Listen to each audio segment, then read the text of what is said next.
الحمدللہ رب العالمین والصلاة والسلام علی رسولہ الکریم اما بعد فاعوذ باللہ من الشیطان الرجیم بسم اللہ الرحمن الرحیم یا ایہا الذین آمنوا اطیعوا اللہ ورسولہ ولا تولوا عنہ وانتم تسمعون صدق اللہ العظیم رب اشرح لی صدری ویسر لی امری واحلل عقدۃ من لسانی یفقہوا قولی۔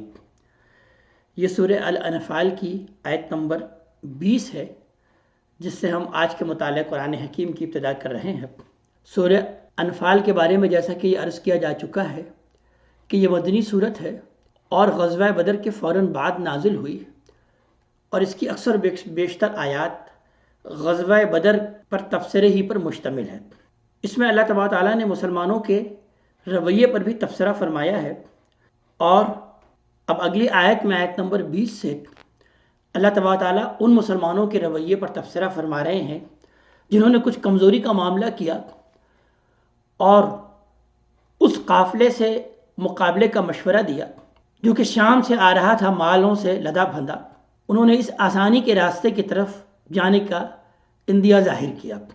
اللہ تبارک تعالیٰ اب اگلی آیت میں انہی سے مخاطب ہیں، لہذا ارشاد ہوتا ہے یا ایھا الذین آمنو، اے وہ لوگ جو ایمان لائے ہو، اطیعوا اللہ و رسولہ، تم اطاعت کرو اللہ تبارک تعالیٰ کی اور اس کے رسول کی۔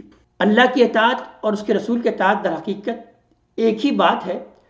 اسی بات کو سورہ نساء میں بیان کیا، من یطیع الرسول فقد اطاع اللہ، کہ جس نے رسول کی اطاعت کی تو در حقیقت اس نے اللہ تبارک تعالیٰ ہی کی اطاعت کی۔ یہاں پر بھی اللہ تعالیٰ اسی بات کو بیان کر رہے ہیں کہ اللہ اور اس کی رسول کے اطاعت پر کاربند ہو جاؤ، ولا تولوا عنہ، اور دیکھو اس سے روگردانی کی روش اختیار مت کرو، اس سے مت پھر جاؤ۔ وانتم تسمعون، جبکہ تم سن رہے ہو، تمہیں اللہ کے احکامات رسول اللہ صلی اللہ علیہ وآلہ وسلم کے ذریعے سے سنائے جا رہے ہیں اور تم ان کو سنتے ہو، تو ایسی صورتحال میں تم انہی کی اطاعت پر کاربند رہو تو پھر ہمیشہ کی فلاح پاؤ گے۔ لہذا آگے ارشاد ہوا آیت نمبر 21 میں کہ وَلَا تَكُونُوا كَالَّذِينَ قَالُوا سَمِعْنَا وَهُمْ لَا يَسْمَعُونَ، دیکھو ان لوگوں کے مانند مت ہو جانا جنہوں نے کہا کہ ہم نے سنا، در حال ہے کہ وہ سنتے نہ تھے۔ یعنی اشارہ انہی یہود کی جانب ہے کہ جنہوں نے در حقیقت یہ رویہ اختیار کیا تھا کہ وہ یہ کہتے تھے قالوا سمعنا وعصینا، کہ ہم نے سنا اور ہم نے نافرمانی کی، تو تم ان کے مانند مت ہو جاؤ۔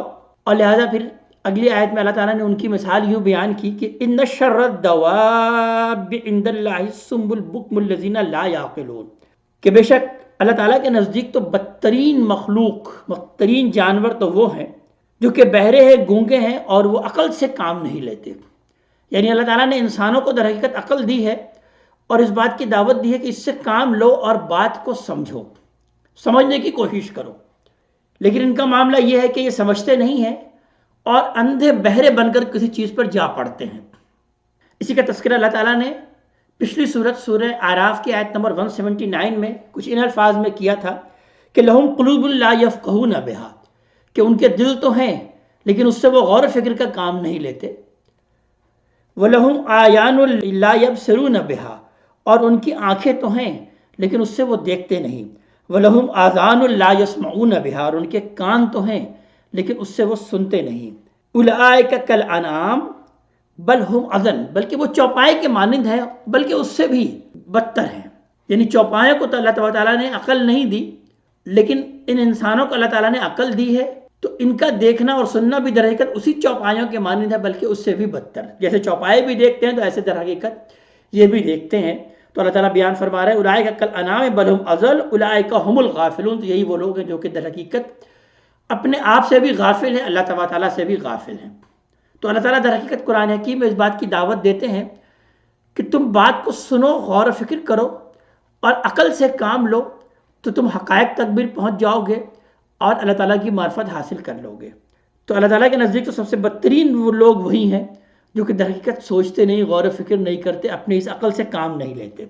وَلَوْ عَلِمَ اللَّهُ فِيهِمْ خَيْرًا لَأَسْمَعَهُمْ، اور اگر اللہ تعالیٰ جانتا کہ ان کے اندر کچھ خیر ہے تو ضرور ان کو سنا بھی دیتا۔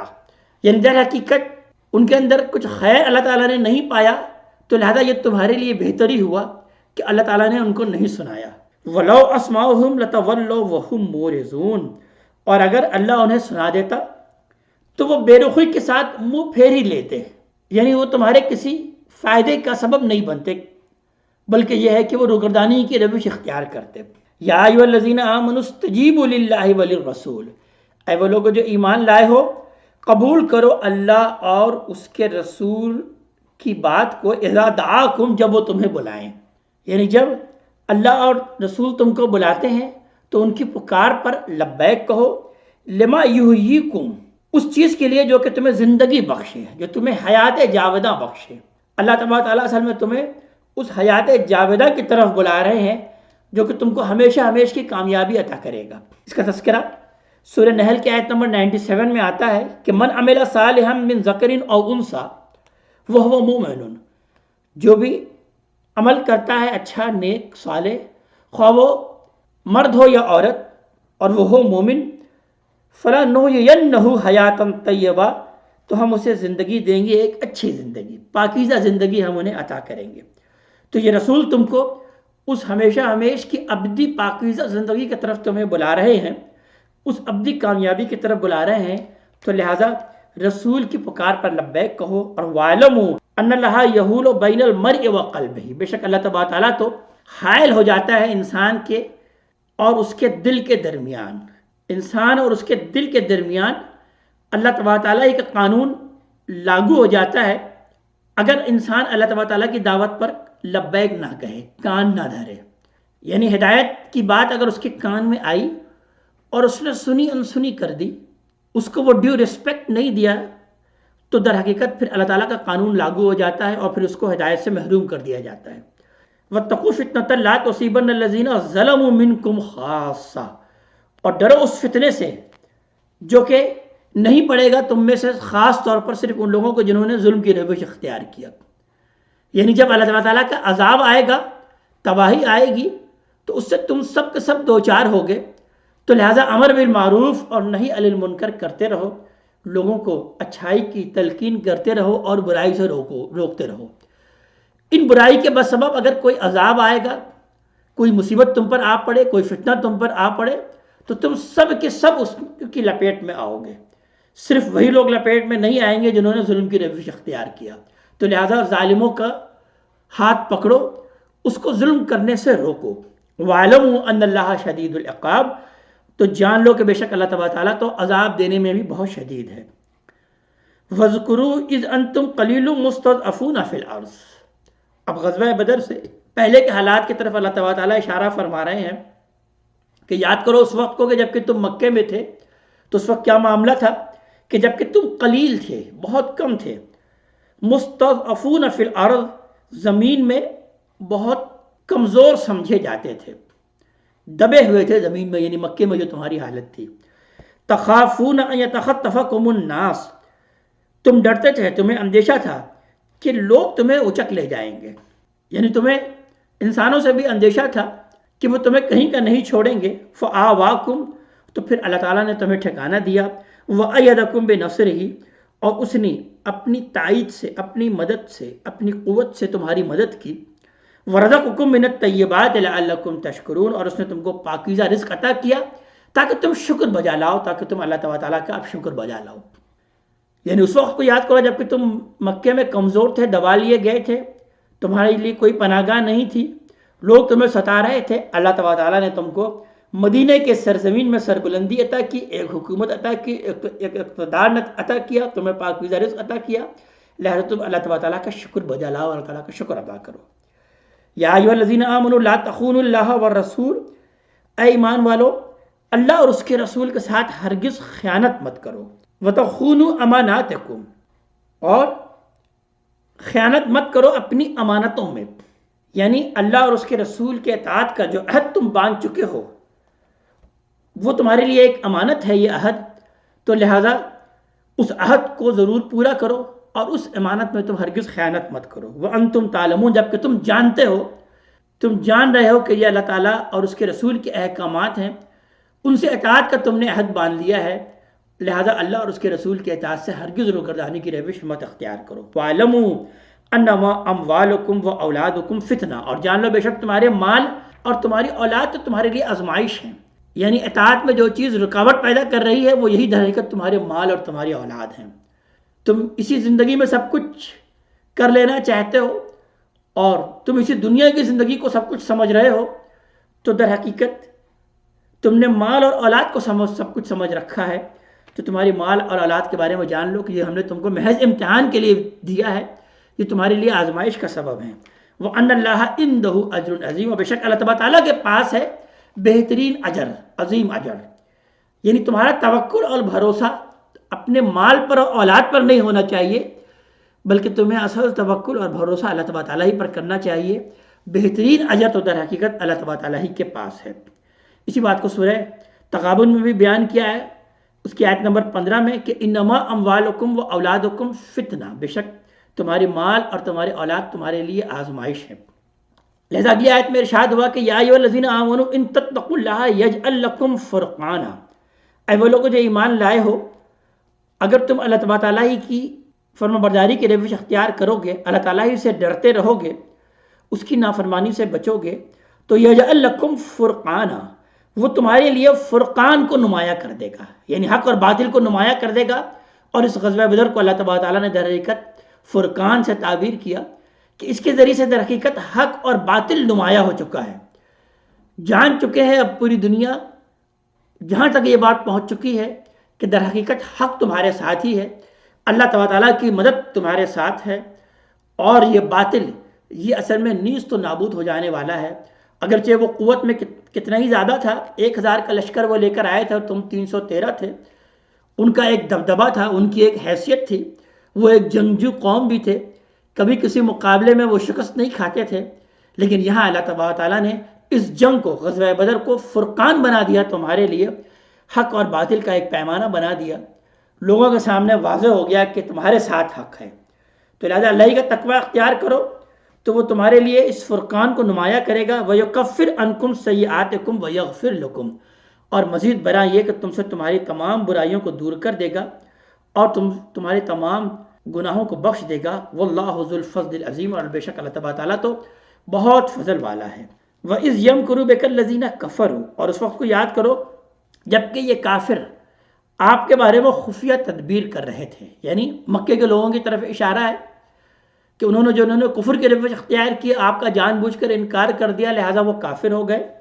اور اس وقت وہ آپ کے بارے میں کیا چالیں چل رہے تھے کہ وہ یہ سوچ رہے تھے کہ لیثبتوک، کہ وہ آپ کو قید کر لیں، اور یقتلوک، یا یہ ہے کہ وہ آپ کو قتل کریں، اور یخرجوک، یا یہ ہے کہ وہ آپ کو یہاں سے نکال دیں. اس طرح کی وہ آپ کے خلاف تدبیریں کر رہے تھے. وَيَمْكُرُونَ وَيَمْكُرُ اللَّهُ، اور وہ بھی اس خفیہ تدبیریں کر رہے تھے، لیکن اللہ تعالیٰ کی بھی خفیہ تدبیر تھی. یعنی وہ بھی سازشیں کر رہے تھے آپ کے خلاف، لیکن اللہ تعالیٰ کی بھی خفیہ تدبیر تھی. واللہ خیر الماکرین، اور اللہ تعالیٰ تو بہترین تدبیر کرنے والا ہے کہ انہوں نے آپ کے بارے میں یہ فیصلہ کر دیا تھا کہ آپ کو یا تو قتل کر دیں یا آپ کو قید کر دیں، آپ کو یہاں سے نکال باہر کریں. لیکن اللہ تعالیٰ نے آپ کے ساتھ کیا معاملہ کیا کہ آپ وہاں سے نکل گئے، اور اس سرزمین یثرب میں، اس مدینے کے سرزمین میں آپ کو اللہ تعالیٰ نے غلبہ ادا کیا. فَإِذَا تُتْلَىٰ عَلَيْهِمْ آيَاتُنَا قَالُوا قَدْ سَمِعْنَا، اور ان کا معاملہ تو یہ تھا کہ جب ان پر ہماری آیتیں پڑھی جاتی تھیں تو پھر وہ یہ کہتے تھے کہ ہم نے سن لیا، ہم نے سنا. لَوْ نَشَاءُ لَقُلْنَا مِثْلَ هَٰذَا، اور اگر ہم چاہتے تو ہم بھی ایسی بات کہہ سکتے تھے. یعنی یہ جو قرآن ہے یہ نبی کریم صلی اللہ علیہ وسلم کا اپنا بنایا ہوا ہے، ہم چاہتے تو ہم بھی ایسے قرآن پیش کر سکتے ہیں. ان ھذا الا اساطیر الاولین، اور یہ نہیں ہے مگر یہ پچھلوں کی کہانیاں ہیں. کہہ رہے ہیں کہ یہ اللہ تعالیٰ کا کلام ہے اور یہ پچھلوں کی کہانیاں ہی سنا رہے ہیں، ایسا قرآن تو ہم بھی گھڑ کے لا سکتے تھے. یہ ان کا کہنا تھا. یہ وہی لوگ ہیں مکے والے جو اس طریقے سے کی باتیں کہا کرتے تھے. وَإِذْ قَالُوا اللَّهُمَّ إِنْ كَانَ هَذَا هُوَ الْحَقُّ مِنْ عِنْدِكَ، اور پھر وہ یہ کہتے تھے، یعنی لوگوں کے پر اپنی روب کو جمانے کے لیے وہ یہ دعا کرتے تھے کہ اے اللہ اگر یہ آپ کی طرف سے حق ہے فَأَمْطِرْ عَلَيْنَا حِجَارَةً مِّنَ السَّمَاءِ، تو پھر آپ آسمان سے ہم پر پتھروں کی بارش کر دیں. یعنی یہ لوگوں کے سامنے اس طریقے سے دعائیں کرتے تھے تاکہ لوگ ان کی اس گمراہی میں آ جائیں اور لوگ یہ سمجھ لیں کہ ہاں یہ اس چیز کو چونکہ حق نہیں سمجھتے اسی لیے ایسی دعا کر رہے ہیں. تو لوگوں کو دکھانے کے لیے دعا کرتے تھے کہ اے اللہ اگر یہ حق ہے تو ہم پر آسمان سے کوئی پتھروں کی بارش کر دے، اویتنا بعذاب علیم، یہاں پر کوئی اور دردناک عذاب لے آئے. وما کان اللہ لیعذبہم وانت فیہم، لیکن اللہ تعالیٰ کا معاملہ ایسا نہیں ہے کہ وہ انہیں عذاب دے جبکہ آپ ان کے درمیان موجود ہیں. یعنی ابھی آپ ان پر عذاب کیسے آ سکتا ہے؟ ابھی تو ان کے درمیان آپ موجود ہیں. وما کان اللہ معذبہم وہم یستغفرون، اللہ تعالیٰ کا معاملہ یہ نہیں ہے کہ وہ انہیں عذاب دے جبکہ وہ ابھی بخشش طلب کر رہے ہیں، استغفار کر رہے ہیں. ابھی ان کے اندر ایسے لوگ ہیں جو کہ استغفار کرتے ہیں، بخشش مانگ رہے ہیں، تو لہٰذا ابھی ہم ان کو عذاب نہیں دے سکتے. یعنی عذاب تو ان کو ضرور دیا جائے گا، لیکن ابھی آپ ان کے درمیان ہیں اور ایسے لوگ موجود ہیں کہ جو کہ اللہ کے حضور استغفار کر رہے ہیں. جب یہ وہاں سے ہجرت کر جائیں گے تو پھر اللہ تعالیٰ اپنے قانون کے مطابق انہیں عذاب دے گا. تو لہٰذا اگلی آیت میں ان کے عذاب کا تذکرہ بھی کیا جا رہا ہے کہ وما لہم الا یعذبہم اللہ، اور انہیں کیا ہے کہ اللہ تعالیٰ اب انہیں عذاب نہ دے. وہم یصدون عن المسجد الحرام، جبکہ انہوں نے مسجد حرام سے لوگوں کو روکا. وما کانوا اولیاء، درحال ہے کہ وہ اس کے حقیقی متولی نہیں ہیں. یعنی وہ اپنے آپ کو مسجد حرام کا متولی سمجھتے ہیں، حقیقی متولی در حقیقت یہ مسجد حرام کے نہیں ہیں. ان اولیاء الا المتقون، مسجد حرام کے متولی تو در حقیقت وہ ہیں جو کہ تقوی کی روش اختیار کرتے ہیں. اس کے متولی وہ نہیں ہے مگر وہی جو کہ متقی ہیں. متقی لوگ ہیں کہ جو کہ مسجد حرام کی سرکردگی اور اس کی سربراہی، ان کی تولیت ان کو حاصل ہو سکتی ہے. ان کو جنہوں نے ان کی تولیت حاصل ہوئی ہے یہ بالکل غلط ہے. ان کی اس تولیت، ان سے ان کی تولیت چھین لی جائے گی. تو ان کی تولیت کے حقدار تو وہی لوگ ہیں جو کہ متقی ہیں. ولکن اکثرهم لا يعلمون، لیکن ان کی اکثریت جو ہے وہ علم نہیں رکھتی، جانتی نہیں. یعنی اللہ تعالیٰ یہاں پر اس بات کو بیان فرما رہے ہیں کہ یہ جو غزوہ بدر کا معرکہ در حقیقت ہو رہا ہے یہ اصل میں ان کو عذاب دینے کے لیے ہے. اور یہ چونکہ عذاب کی دعا مانگتے تھے تو اس وقت ان کی دعا یہ قبول نہیں ہو سکتی تھی، کہ اس لیے کہ ان کے درمیان آپ موجود ہیں، محمد صلی اللہ علیہ وسلم موجود ہیں اور اہل ایمان موجود ہیں.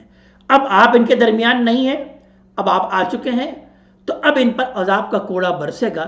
اور اسی اللہ تعالیٰ بیان فرما رہے ہیں کہ یہ در حقیقت عذاب کا کوڑا ہے جو کہ ان پر برس رہا ہے. یہ اپنے آپ کو مسجد حرام کا متولی سمجھتے ہیں، یہ ہرگز مسجد حرام کے متولی نہیں ہے. ان سے ان کی تولیت چھین لی جائے گی اور وہ لوگ جو کہ تقوی کی روش اختیار کرنے والے ہیں وہ اس کی تولیت حاصل کریں گے، وہ اس کا انتظام و انصرام سنبھالیں گے. وما کان صلاتهم عند البیت الا مکاء وتصدیہ، یعنی یہ اپنے آپ کو مسجد حرام کا متولی سمجھتے ہیں، تو اللہ کے گھر میں خانہ کعبہ میں جو ان کی نماز ہے وہ کیا ہے؟ محض سیٹیاں اور تالیاں. وہ سیٹیاں اور تالیاں ہی بجاتے ہیں. نماز کو اس طرح سے انہوں نے برباد کر کے رکھ دیا ہے اور یہ سمجھتے ہیں کہ مسجد حرام کے ہم اصل خدمت گار ہیں. تو فذوقوا العذاب بما کنتم تکفرون، تو پس اب چکھو اس عذاب کا مزہ جو کہ تم کفر کی روش اختیار کرتے تھے، جو تم نے انکار کیا تھا، تو لہٰذا اس عذاب کا مزہ اب تم چکھو. یعنی بار بار اللہ تبارک تعالیٰ اس غزوہ بدر کے بارے میں بیان فرما رہے ہیں کہ در حقیقت یہ ان پر وہ عذاب ہے جو کہ اللہ کے قانون کے مطابق ان پر آنا چاہیے، تو وہ عذاب آ گیا، تو اس عذاب کا مزہ اب چکھو. ان الذین کفروا ينفقون اموالهم لیصدوا عن سبیل اللہ، بے شک وہ لوگ جنہوں نے کفر کیا وہ اپنے مال کو خرچ کرتے ہیں تاکہ اسے اللہ تعالیٰ کی راہ سے لوگوں کو روکیں. فَسَيُنْفِقُونَهَا، تو آگے بھی وہ اسی طریقے سے خرچ کرتے رہیں گے اپنے مالوں کو. ثُمَّ تَكُونُ عَلَيْهِمْ حَسْرَةٌ، پھر یہ ان پر حسرت بن جائے گی، پھر ان کو بعد میں پچھتاوا حاصل ہوگا جب وہ اپنے اصل نتائج کا سامنا کریں گے آخرت میں، تو یہ سب کے سب ان پر حسرت بن جائے گی. ثُمَّ يُغْلَبُونَ، اور پھر بالآخر وہ مغلوب ہو کے رہیں گے. والذین کفروا الی جہنم یحشرون، اور وہ لوگ جنہوں نے کفر کی روش اختیار کیا، جان بوجھ کر انکار کیا، تو در حقیقت وہ سب کے سب جہنم پر جمع کیے جائیں گے. پھر جہنم کا نقشہ اللہ تعالیٰ نے اگلی آیت میں کھینچا کہ لیمیز اللہ الخبیث من الطیب، تاکہ اللہ تعالیٰ خبیث کو پاک لوگوں سے جدا کر دے. یعنی اپنے جنت کے لیے اللہ تعالیٰ پاک لوگوں کا انتخاب کرنا چاہتا ہے. یہ جو خبیث لوگ ہیں جنہوں نے حق کا انکار کیا، کفر کی روش اختیار کی، اللہ تعالیٰ ان کو الگ کر دے، ان کو جنت سے دور کر دے. ایسے لوگوں کو اللہ تعالیٰ جہنم رسید کرے. وَيَجْعَلَ الْخَبِيثَ بَعْضَهُ عَلَى بَعْضٍ، اور اسی طرح خبیث کو ایک دوسرے پر اللہ تعالیٰ رکھے. فَيَرْكُمُهُ جَمِيعًا، پھر سب کو ایک ڈھیر کر دے. فَيَجْعَلَهُ فِي جَهَنَّمَ، اور پھر ان سب کے سب کو جہنم میں جھونک دے، جہنم میں ان سب کو ڈال دے، جہنمی ان سب کو بنا دے۔ یعنی یہ اللہ تعالیٰ کا معاملہ ہوگا کہ ایسے خبیث لوگ جو کہ منکرین ہیں در حقیقت، ان سب کو اللہ تعالیٰ جمع کرے گا، ایک دوسرے پر رکھے گا، اور وہ سب جہنم کے مستحق قرار پائیں گے۔ اولئک هم الخاسرون، یہ وہ لوگ ہیں جو کہ خسارہ پانے والے ہیں۔ اس طریقے سے اللہ تعالیٰ پاک لوگوں کو الگ کر دینا چاہتا ہے تاکہ وہ اپنے جنت کو ان پاک لوگوں سے بھر دے۔ قل للذین کفروا ان ینتہوا یغفر لہم، کہہ دیجیے ان لوگوں سے جنہوں نے کفر کی روش اختیار کیا کہ اگر وہ باز آ جائیں، ابھی بھی ان کے لیے موقع ہے کہ وہ رجوع کر لیں اور باز آ جائیں، تو پھر انہیں بخش دیا جائے گا۔ یغفر لہم ما قد سلف، انہیں بخش دیا جائے گا جو بھی انہوں نے کیا، جو پہلے کر چکے ہیں، اللہ تعالیٰ ان گناہوں کو معاف کر دے گا۔ وَإِن يَعُودُوا فَقَدْ مَضَتْ سُنَّتُ الْأَوَّلِينَ، اور اگر وہ دوبارہ یہی کریں گے تو پچھلوں کے حق میں ہماری سنت الہی تو گزر چکی ہے۔ یعنی جیسے پچھلوں کا معاملہ ہوا کہ انہوں نے کفر کی روش اختیار کی تو ان کو اسی دنیا میں بھی عذاب آیا اور آخرت میں بھی وہ جہنم کے مستحق ٹھہرائے، تو لہٰذا ابھی بھی ان کے لیے موقع ہے کہ اس کفر سے باز آ جائیں اور ایمان لے کر آ جائیں۔ اللہ تعالیٰ ان کے تمام گناہوں کو جو پچھلے کیے تھے معاف کر دے گا، لیکن نہیں کیا انہوں نے، تو در حقیقت جیسا معاملہ پچھلے لوگوں کا ہوا تھا ان کا بھی کوئی الگ نہیں ہوگا، ان کے ساتھ بھی وہی معاملہ ہوگا کہ دنیا میں بھی عذاب سے دو چار ہوں گے اور آخرت میں ہمیشہ کی ناکامی کے یہ مستحق قرار پائیں گے۔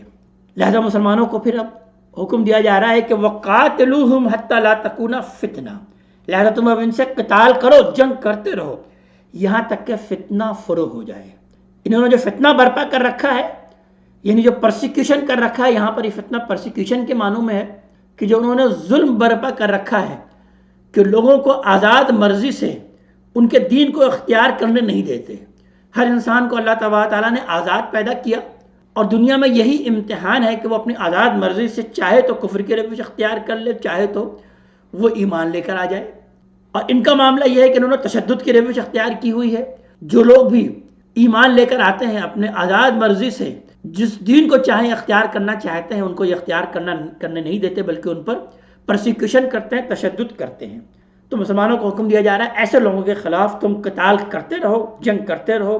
وَيَكُونَ الدِّينُ كُلُّهُ لِلَّهِ، یہاں تک کہ دین کل کا کل اللہ تعالیٰ ہی کا ہو جائے۔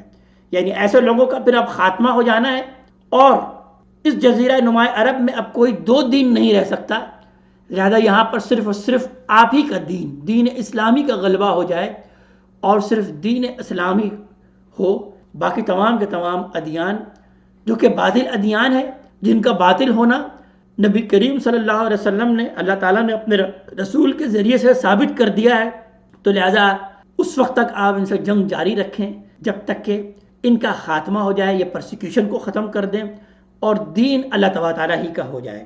فَإِنِ انتہوا، لیکن اگر وہ باز آ جائیں، فَإِنَّ اللَّهَ بِمَا يَعْمَلُونَ بَصِيرٌ، تو بے شک جو بھی یہ عمل کر رہے ہیں اللہ تعالیٰ ان کو دیکھ رہا ہے، اللہ تعالیٰ ان کے عمل کو دیکھنے والا ہے۔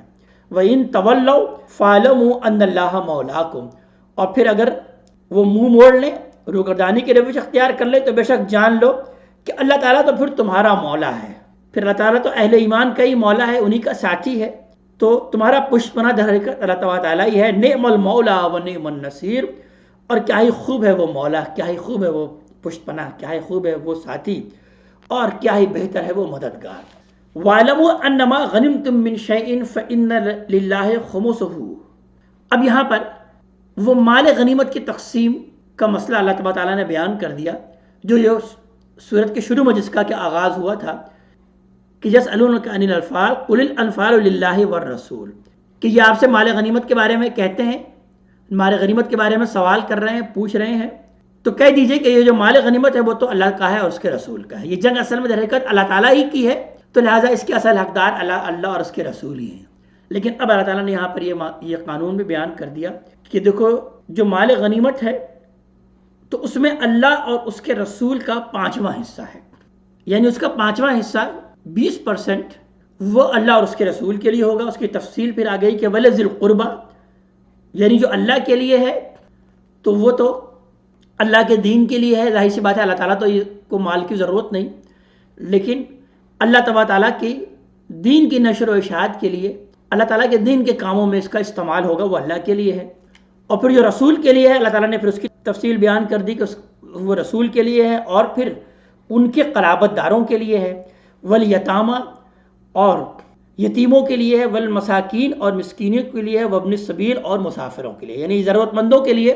پھر اس مال غنیمت کا 1/5 حصہ جو ہے وہ الگ کر دیا جائے گا، باقی جو ہے وہ تم تقسیم کر سکتے ہو، مجاہدین میں پھر اس کو تقسیم کیا جا سکتا ہے۔ پھر نبی کریم صلی اللہ علیہ وسلم نے پھر اس کو مجاہدین میں ایکولی تقسیم کیا اس اعتبار سے کہ وہ جو کہ اپنے سواری کے ساتھ آیا تھا اس کو نبی کریم صلی اللہ علیہ وسلم نے دوہرا حصہ دیا، اس لیے کہ ظاہر ہے اس کو اپنی سواری کو بھی مینٹین کرنا تھا، اور وہ جو کہ بغیر سواری کے آیا تھا نبی کریم صلی اللہ علیہ وسلم نے پھر اس کو ایک گہرا حصہ دیا۔ تو بیان کیا جا رہا ہے کہ یہ اللہ تعالیٰ کا حکم ہے مال غنیمت کے بارے میں، تو اس کی بلا چون و چرا تم تعمیل کرو، ان کنتم آمنتم باللہ، اگر تم واقعی اللہ پر ایمان رکھتے ہو، وما انزلنا علی عبدنا یوم الفرقان، اور اس چیز پر کہ جو کہ ہم نے نازل کیا اپنے بندے پر فرقان والے دن، فیصلے والے دن۔ یہ جو فیصلے کا دن تھا یعنی غزوہ بدر کو اللہ تعالیٰ نے یوم الفرقان سے تعبیر کیا، تو جس دن ہم نے اس یوم الفرقان والے دن جو ہم نے نازل کیا، تم اگر واقعی اس پر ایمان رکھتے ہو، اس کو یوم الفرقان سمجھتے ہو اور اللہ پر ایمان رکھتے ہو، تو اللہ کے حکم کی بلا چون و چرا تعمیل کرو۔ تو ما انزلنا علی عبدنا یوم الفرقان یوم التقى الجمعان، جو کہ ہم نے نازل کیا اپنے بندے پر یوم الفرقان کو، اور جس دن کے دو فوجیں آپس میں مٹبھیڑ ہوئی، دو فوجیں آپس میں جمع ہوئیں، یعنی ایک اہل ایمان کا گروہ تھا اور ایک کافروں کا گروہ تھا، اور اس میں اللہ تعالیٰ نے اہل ایمان کو نمایاں فتح نصیب کر دیا، اور جس کی طریقے سے ان کا حق ہونا واضح ہو گیا، اور یہ حق اور باطل میں فرق کرنے والا دن بن گیا۔ واللہ علی کل شیء قدیر، اللہ تعالیٰ تو ہر شے پر قدرت رکھتا ہے، ہر شے پر قادر ہے۔ اذ انتم بالعدوۃ الدنیا وهم بالعدوۃ القصویٰ، اور جب تم ادھر والے کنارے پر تھے، یعنی ایک کنارے پر تھے، اور وہ یعنی وہ جو قافلہ تھا وہ پرلے کنارے پر تھا جو جن سے تمہاری مٹبھیڑ ہونی تھی، وہ دونوں دوسرے کنارے پر تھے، تم ایک اور کنارے پر تھے۔ والرکب اسفل منکم، اور وہ قافلہ تمہاری نیچے سے گزر رہا تھا، یعنی وہ تجارتی قافلہ جو تھا وہ تمہارے نیچے سے گزر رہا تھا۔ ولا تواعدتم لاختلفتم فی المیعاد، اور اگر تم باہم کوئی وقت ٹھہرا کر نکلتے تو جو وقت ٹھہراتے اس میں لازماً پھر تم آگے پیچھے ہو جاتے، اختلاف کر جاتے۔ یعنی اللہ تعالیٰ ہی کا معاملہ تھا کہ اللہ تعالیٰ ہی نے اپنی مشیت سے تمہاری یہ مٹبھیڑ کرائی اور تمہارا یہ مقابلہ ہوا، اسے اللہ تعالیٰ یہ چاہتے تھے کہ تمہارا مقابلہ در حقیقت اس قافلے سے ہو جو کہ تمہارے خلاف تنتناتے ہوئے آ رہا تھا لڑنے کے لیے، کہ آج ہم مدینے میں محمد صلی اللہ علیہ وسلم کی حکومت کا خاتمہ کر دیں گے اور اہل ایمان کا ہم خاتمہ کر دیں گے۔ جو اس شان اور اس تکبر کے ساتھ آ رہا تھا، اللہ تعالیٰ چاہ رہا تھا کہ تمہارے ہاتھوں ان کا خاتمہ ہو جائے۔ تو یہ سب اللہ تعالیٰ ہی نے کیا اس معاملے میں، لہذا اللہ تعالیٰ بیان فرما رہے ہیں وَلَٰكِن لِيَقْضِيَ اللَّهُ أَمْرًا كَانَ مَفْعُولًا، لیکن اللہ تعالیٰ نے تمہیں اسی طریقے سے جمع کیا، اگرچہ تم اس کنارے میں تھے اور وہ دوسرے کنارے میں تھے، لیکن اللہ تعالیٰ ہی نے تم دونوں کو جمع کیا تاکہ اللہ تعالیٰ پورا کرے اس کام کو جو کہ ہو جانے والا ہے، جو کہ اللہ تعالیٰ کی مشیت میں ہے اور جو کہ ہونے والا ہے اس کو اللہ تعالیٰ پورا کر دینا چاہتا تھا۔ لِيَهْلَكَ مَنْ هَلَكَ عَن بَيِّنَةٍ، تاکہ ہلاک ہو جو ہلاک ہو بینہ کے ساتھ، حجت دیکھ کر، دلیل کے ساتھ، یعنی جو مرے تو اس حجت کے ساتھ مرے، اس کو اس کے پاس اتمام حجت ہو جائے، اس کو معلوم ہو جائے کہ حق کیا ہے اور باطل کیا ہے، اس بنیاد پر وہ ہلاک ہو، مرے۔ وَيَحْيَىٰ مَنْ حَيَّ عَن بَيِّنَةٍ، اور جو زندہ رہے، جو زندہ کرے اللہ تعالیٰ جس کو، جو زندہ رہے تو وہ بھی بینے کے ساتھ اور دلیل کے ساتھ، حجت کے ساتھ وہ زندہ رہے، اس کو معلوم ہو کہ در حقیقت حق کیا ہے اور باطل کیا ہے، اور حجت تمام ہو جانے کے بعد جو مرنا چاہے مرے اور جو زندہ رہنا چاہے وہ واضح روشن دلیل کے ساتھ، حجت کے ساتھ زندہ رہے کہ در حقیقت یہی حق ہے، اور اس حق کو اختیار کر کے وہ زندہ رہے۔ وَإِنَّ اللَّهَ لَسَمِيعٌ عَلِيمٌ، بے شک اللہ تعالیٰ تو سب کچھ سننے والا ہے اور علم رکھنے والا ہے۔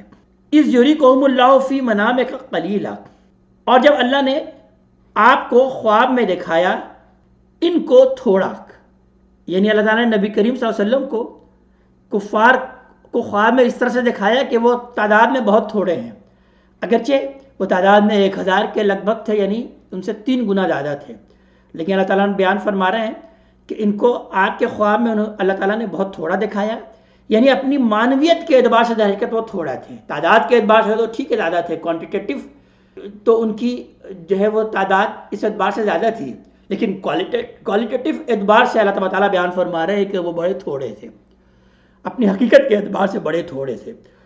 وَلَوْ أَرَاكُهُمْ كَثِيرًا لَفَشِّلْتُمْ، اور اگر اللہ تعالیٰ تمہیں یہ دکھاتا کثیر تعداد میں، لَفَشِّلْتُمْ تو پھر تم ہمت ہار جاتے، وَلَا تَنَازَعْتُمْ فِي الْأَمْرِ، اور تم معاملے میں ڈسپیوٹ پیدا کرتے، وَلَكِنَّ اللَّهَ سَلَّمَ، لیکن اللہ تعالیٰ نے تمہیں بچا لیا، إِنَّهُ عَلِيمٌ بِذَاتِ الصُّدُورِ، بے شک وہ اللہ تعالیٰ تو دلوں کے بھید کو جاننے والا ہے۔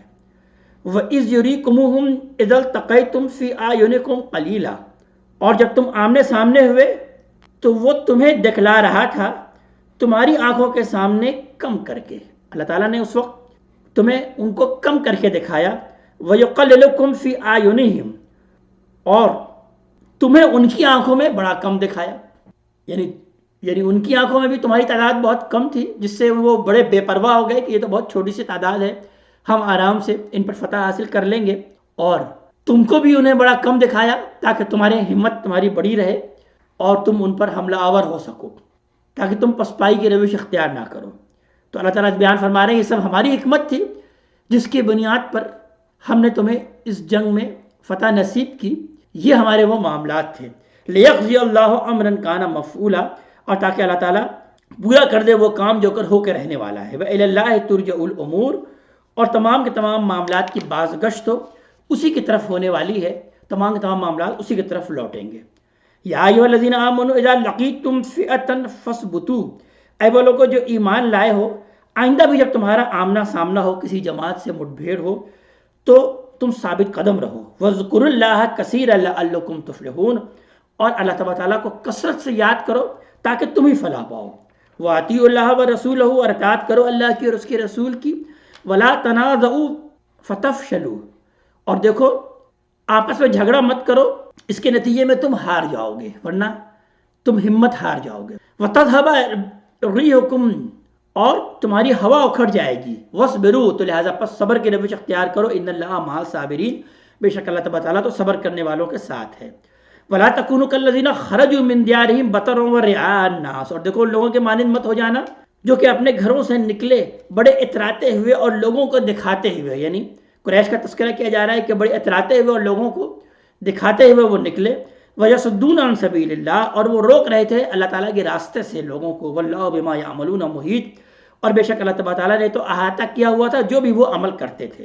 وَإِذْ زَيَّنَ لَهُمُ الشَّيْطَانُ أَعْمَالَهُمْ، اور جب شیطان نے ان کے کام کو بڑا مزین کر دیا تھا، خوشنما بنا دیا تھا۔